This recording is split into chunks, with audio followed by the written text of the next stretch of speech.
let's start our chapter number 2, microorganism, friend and foe. Microorganism मतलब सूक्ष्म जीव, friend मतलब हमारे मित्र हैं और फो मतलब दुश्मन या एनिमी। यानी कि माइक्रो ऑर्गेनिज्म हमारे दोस्त हैं या दुश्मन, इस चैप्टर के अंदर हम डिटेल में पढ़ेंगे। पहले हम देखते हैं माइक्रो ऑर्गेनिज्म की डेफिनेशन क्या होती है। Micro organism are too small and are not visible to the unaided eye. यानी कि माइक्रो ऑर्गेनिज्म बहुत ज़्यादा स्मॉल, छोटे होते हैं, जिन्हें हम अपनी डायरेक्ट अनएडेड आई से हम उनको नहीं देख सकते, डायरेक्टली उनको हम नहीं देख सकते। माइक्रो ऑर्गेनिज्म हमें सब जगह पाए जाते हैं, जैसे कि micro organism are found in air, water and in the bodies of plants and animal. कुछ एनिमल्स की बॉडीज और प्लांट्स पर भी हमें ये माइक्रो ऑर्गेनिज्म देखने को मिलते हैं। बेसिकली माइक्रो ऑर्गेनिज्म को हमने 4 ग्रुप में डिवाइड किया है: bacteria, fungi, protozoa and algae. Bacteria क्या होते हैं? Bacteria are the single celled disease causing micro organism. Bacteria एक सिंगल सेल्ड डिजीज कॉजिंग मतलब डिजीज करने वाले माइक्रो ऑर्गेनिज्म होते हैं। दे कैन बी स्पाइरल, वो स्पाइरल शेप के भी होते हैं, रॉड शेप के भी हो सकते हैं।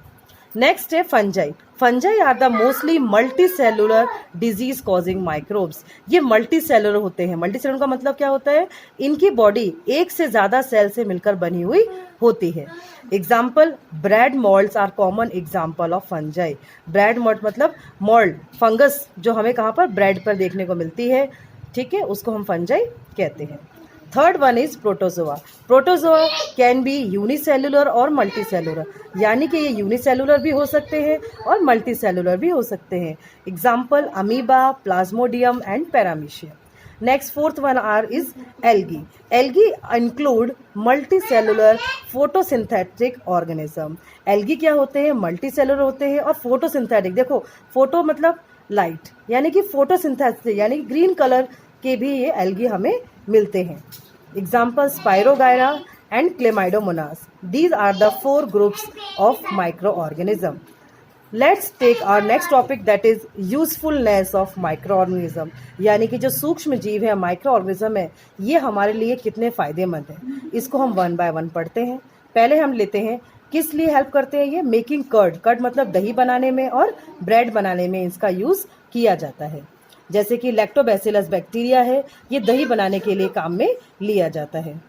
बैक्टीरिया और yeast are also helpful for fermentation of rice, idlis and dosa batter. जो बैक्टीरिया ईस्ट है, इसका भी हम यूज करते हैं फर्मेंटेशन, किसके? राइस, इडली बनाने के लिए और डोसा का बैटर तैयार करने के लिए। अब आप सोचेंगे फर्मेंटेशन क्या होता है? तो fermentation is the process of conversion of sugar into alcohol. Fermentation एक ऐसी प्रोसेस होती है जिसके द्वारा शुगर का कन्वर्जन किसमें कर दिया जाता है? अल्कोहल के अंदर कर दिया जाता है। और सबसे पहले लुइस पास्चर ने फर्मेंटेशन का इन्वेंशन किया था 1857 के अंदर। सेकेंड यूज है हमारा कमर्शियल यूज। कमर्शियल मतलब लार्ज स्केल पर फैक्ट्रीज में इसका हम यूज करते हैं बैक्टीरियाज का, माइक्रो ऑर्गेनिज्म का, दैट इज ईस्ट। ईस्ट किस लिए यूज करते हैं? For the production of alcohol and wine. Alcohol और वाइन बनाने के लिए इसका यूज किया जाता है। नेक्स्ट इज मेडिसिनल यूज, यानी कि बहुत सारी दवाइयों में भी इसका यूज किया जाता है, जैसे कि एंटीबायोटिक। अब एंटीबायोटिक्स क्या होते हैं? दीज मेडिसिन किल और stop the growth of disease causing micro organism. ये ऐसी मेडिसिन हैं जो कि डिजीज करने वाले जो माइक्रो ऑर्गेनिज्म होते हैं उनको मार देती हैं। जैसे कि कौन से एग्जाम्पल एंटीबायोटिक्स के? Streptomycin, tetracycline, erythromycin are made from fungi and bacteria. ये फंजाई और बैक्टीरिया से मिलकर बनती है antibiotic. Next, Edward Jenner discovered the vaccine for small pox in 1798। Edward Jenner ने वैक्सीन का इन्वेंशन किया था 1798 में। नेक्स्ट, इसका यूज है माइक्रो ऑर्गेनिज्म का, दे इंक्रीजिंग द सॉइल फर्टिलिटी। ये हमारी सॉइल फर्टिलिटी को इंक्रीज करते हैं, यानी कि सॉइल की जो उपजाऊता होती है उसको ये इंक्रीज करते हैं, बढ़ाते हैं। जैसे कि bacteria such as rhizobium. Rhizobium bacteria कहाँ पाया जाता है? रूट नोड्यूल्स में पाया जाता है। बहुत सारे जो लेग्यूमिनस प्लांट्स होते हैं उनकी रूट्स में ये लेग्यूमिनस बैक्टीरिया पाया जाता है। And certain blue green algae, कुछ जो ब्लू ग्रीन एल्गी होती है उनमें भी ये पाया जाता है। और ये क्या करते हैं? ये सॉइल के अंदर नाइट्रोजन, यानी कि जो एटमॉस्फेयर से नाइट्रोजन मिलती है उसको ये सॉइल के अंदर फिक्स करते हैं और उसको उसके यूजेबल फॉर्म में कन्वर्ट कर देते हैं। And these compounds can be easily utilize by plant, और जो कंपाउंड उसको इजीली प्लांट उसको यूज़ कर लेता है और उसको सिंथेसिस यानी कि क्या बनाने के लिए यूज़ करता है, इसको प्रोटीन बनाने के लिए इसका यूज़ किया जाता है। Next is the cleaning the environment, यानी कि कुछ माइक्रोऑर्गेनिज्म ऐसे हैं जो हमारे एनवायरनमेंट को, हमारे वातावरण को क्लीनिंग यानी कि साफ करने का काम भी करते हैं। These are decomposers. डिकम्पोजर्स क्या होते हैं? ऐसे बैक्टीरियाज होते हैं जो कि डेड ऑर्गेनिक मैटर को कन्वर्ट कर देते हैं सॉइल के अंदर, दैट इज सिंपल सब्सटेंस में वो कन्वर्ट कर देते हैं। नेक्स्ट हम लेते हैं हमारे हार्मफुल बैक्टीरिया। कुछ बैक्टीरियाज बहुत हार्मफुल होते हैं हमारे लिए, जैसे कि pathogens. Pathogens are disease causing micro organism. Pathogen क्या होते हैं? पैथोजेंस ऐसे ऑर्गेनिज्म होते हैं जो कि डिजीज फैलाते हैं, उनको हम पैथोजेंस कहते हैं। अब बीमारियां एनिमल्स के अंदर भी होती हैं, प्लांट्स के अंदर भी होती हैं, ह्यूमन बींग्स के अंदर भी होती हैं। तो पहले हम ऐसी बीमारियों के बारे में पढ़ेंगे जो माइक्रो ऑर्गेनिज्म करते हैं ह्यूमन्स के अंदर। जैसे कुछ है बैक्टीरियल डिजीज जो ह्यूमन के अंदर होती है, आपने नाम सुना होगा ट्यूबरक्लोसिस जो लंग्स में होती है, कॉलेरा है, टाइफॉइड है। कॉलेरा एक ऐसे डिजीज है जो कि फूड और वाटर से होती है, यानी कि ये पर्सनल हाइजीन हमें बना के रखना पड़ेगा। अगर हम अनड्रिंक यानी कि साफ पानी नहीं पिएंगे, गंदा पानी पिएंगे तो हमें कॉलेरा हो जाता है। नेक्स्ट है टाइफॉइड। टाइफॉइड भी हमें, इसका ट्रांसमिशन भी वाटर है। अगर हम ड्रिंकिंग वाटर हमारा खराब होगा तो उससे भी हमें टाइफॉइड हो सकता है। नेक्स्ट जो वायरस से होने वाले डिजीज है, वायरस से होने वाले डिजीज है मीजल्स, चिकन पॉक्स और पोलियो। ये ऐसे हैं जो कि वायरस से होती हैं, और hepatitis A. These are the viral diseases.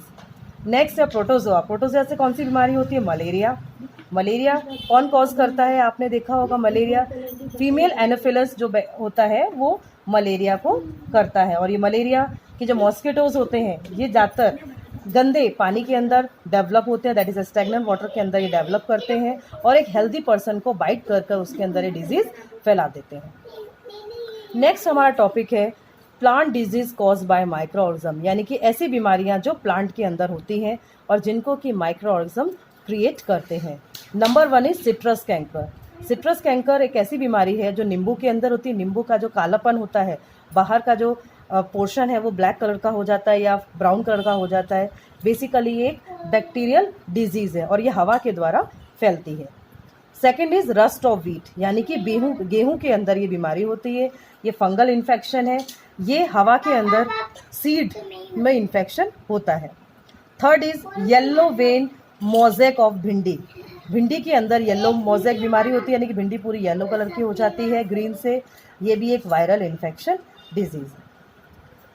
अब हमने खाने के बारे में पढ़ा, माइक्रोऑर्गेनिज्म हमारे लिए यूजफुल भी हैं, कुछ हमारे लिए हार्मफुल भी हैं। नेक्स्ट इज फूड पॉइजनिंग, यानी कुछ माइक्रोऑर्गेनिज्म ऐसे हैं जो कि फूड पॉइजनिंग करते हैं, यानी कि हमारे अंदर बीमारी फैलाते हैं। कंजप्शन, अगर हम खराब खाना खाएंगे तो हमें फूड पॉइजनिंग हो जाती है। तो फूड पॉइजनिंग की डेफिनेशन क्या है? It is due to the consumption of food spoiled by some micro organism. अगर कोई माइक्रो ऑर्गेनिज्म उस खाने को खराब कर देता है, अगर उस गंदे खाने को हम कंजर्व करते हैं, खाते हैं, तो फूड पॉइजनिंग हो जाती है। Next is food preservation. अब खाना हमें कैसे इन माइक्रो ऑर्गेनिज्म से बचा के रखना है जिससे कि हमारा खाना खराब ना हो, स्पॉइल ना हो। तो केमिकली हम सोडियम बेंजोएट और सोडियम मेटाबाइसल्फाइड का यूज़ करके अपने खाने को बचा सकते हैं, यानी कि प्रिजर्व कर सकते हैं एज अ प्रिजर्वेटिव। अगर घर में हम देखें तो कॉमन सॉल्ट अवेलेबल है। कॉमन सॉल्ट से हम कौन कौन चीज़ों को प्रिजर्व कर सकते हैं? मीट, फिश, आंवला, रॉ मैंगोज। रॉ मैंगोज मतलब कच्चे जो मैंगोज होते हैं। टैमरिंड, टैमरिंड मतलब इमली। इन सबको हम घर में प्रिजर्व करके रख सकते हैं। नेक्स्ट शुगर, ऐसे आइटम्स जिसके अंदर शुगर प्रेजेंट होता है वो कैसे हम प्रिजर्व करेंगे उनको? जैम्स, जेलीज और स्क्वैशेस, ये हम प्रिजर्व करते हैं शुगर डालकर। थर्ड है ऑयल और विनेगर। तेल और विनेगर से भी हम बहुत सारी चीज़ों को प्रिजर्व करके रख सकते हैं, जैसे कि pickles, vegetables, fruit, fish and meat. Next pasteurisation. Pasteurisation मतलब क्या होता है? दूध को बहुत लंबे समय तक बचा के रखने की जो प्रोसेस होती है उसको हम पास्चराइजेशन कहते हैं। पास्चराइजेशन के अंतर्गत मिल्क को हम 70 डिग्री सेल्सियस से गर्म करते हैं। 15 और 30 सेकंड के अंदर अचानक उसको हम ठंडा करके फिर वापस उसको हम स्टोर करते हैं। सबसे पहले लुईस पाश्चर ने पाश्चराइजेशन का इन्वेंशन किया था, उन्हीं के नाम के हिसाब से इसका नाम हमें पाश्चराइजेशन मिला है। नेक्स्ट हम देखते हैं नाइट्रोजन साइकिल, यानी कि एनवायरनमेंट के अंदर जो नाइट्रोजन प्रेजेंट होता है वो किस प्रकार से ह्यूमन बींग्स कंज्यूम करते हैं या प्लांट्स कंज्यूम करते हैं। हम एक साइकिल के थ्रू इसको समझने की कोशिश करते हैं। नाइट्रोजन 78% हमारे एनवायरनमेंट में प्रेजेंट होता है। डायरेक्टली और इनडायरेक्टली हम इसको यूज़ करते हैं। हम फ्लो चार्ट के थ्रू समझेंगे। जैसे कि नाइट्रोजन जो अवेलेबल है एटमॉस्फेयर के अंदर, उसको लिया नाइट्रोजन फिक्सिंग बैक्टीरिया ने। किसके लिए लिया? For atmospheric nitrogen. इसको यूज़ किया, बैक्टीरिया ने क्या टर्न किया, इसको नाइट्रोजन इनटू नाइट्रोजनस कंपाउंड्स के अंदर टर्न कर दिया। वो नाइट्रोजन सॉइल के अंदर चला गया और वापस सॉइल से गैसियस फॉर्म में कन्वर्ट होकर वो वापस एनवायरनमेंट में चला गया। सेकेंड स्टेप है लाइटनिंग हुई। लाइटनिंग से क्या हुआ? नाइट्रोजन कंपाउंड्स बने, वो सॉइल के अंदर आ गए, वापस से ये बैक्टीरिया ने कंज्यूम किया और टर्न ओवर करके वापस से एटमॉस्फेयर में आ गया। थर्ड स्टेप है लाइटनिंग हुई। लाइटनिंग से प्लांट ने अपटेक किया, प्लांट ने लिया, उसको एनिमल्स ने खाया। एनिमल्स का जो नाइट्रोजन वेस्ट निकला, दैट मीन्स उनका जो वेस्ट प्रोडक्ट है एक्सक्रीशन हुआ उनका, या फिर वो मर गए, डेथ हो गए, उनके भी वो छोटे छोटे स्मॉलर कंपाउंड्स में कन्वर्ट हो गए और वो वापस से टर्न ओवर करके एटमॉस्फेयर में चले गए। तो इस प्रकार से हमने देखा कि नाइट्रोजन किस प्रकार से डायरेक्टली और इनडायरेक्टली हमारे लिए यूजफुल है। Thank you.